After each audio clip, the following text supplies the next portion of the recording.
بات چیت میں، اخلاق میں، دروازہ کھٹکھٹانے میں، جھانکنے تانکنے میں،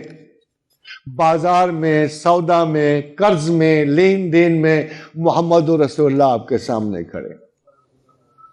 ایک ایک قدم پر آپ کے سامنے کھڑے ہیں،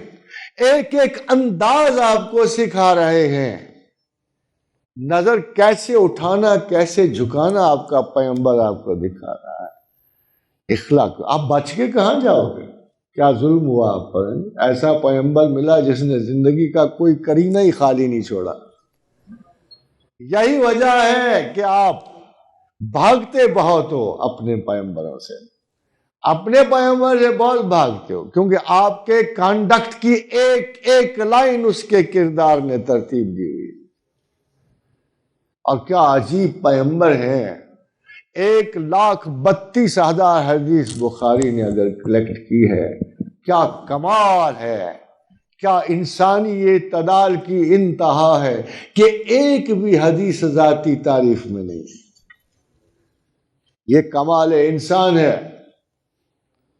عجیب بات ہے کہ اتنا بڑا انسان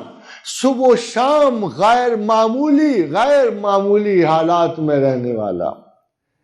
صبح و شام جبریل امین کو ریسیو کرنے والا، صبح و شام ملائے اعلیٰ سے چشمک اور گفتگو رکھنے والا، ظاہرہ زندگی میں گھوڑے سے گرتے ہیں، اسی طرح چوٹ آتی ہے جیسے آپ کو آتی ہے،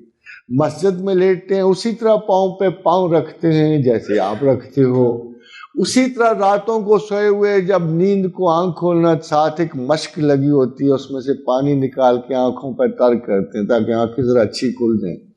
تو اٹھ کے میں نماز اور تہجد پڑھوں۔ یعنی زندگی کے ہر مقام پر معقولیت اور اعتدال کی اتنی شاندار تصویر جو ہے اللہ کے بعد صرف محمد رسول اللہ۔ اور خواتین و حضرات، صوفی کا مسلک اس اعتدال کے لیے جد و جہد کرتا ہے۔ عام مسلمان یہ کوشش نہیں کرتا، صوفی اس اعتدال کی جد و جہد کر رہا ہوتا ہے۔ جب وہ اپنی پرائیورٹی سیٹ کر لیتا ہے، جب وہ اپنی مقام اور انتہا پہ نظر رکھ رہا ہوتا ہے، تو اس کو خدا کے بعد اس کو یہ پتا ہے کہ دنیا کا سب سے بہترین علم قرآن ہے، اس میں وہ کوئی شبہ نہیں رکھتا۔ کسی استاد کو کسی زمانے میں کوئی شبہ نہیں ہوا، آج بھی نہیں ہوا، کل بھی نہیں ہوگا، کہ اگر علم کو ترتیب دیا جائے اور اعلیٰ ترین علم کو ترویج دیا جائے، اگر پروردگار عالم کو مانا جائے اور اس کو صاحب تخلیق علم مانا جائے، اسے خلاق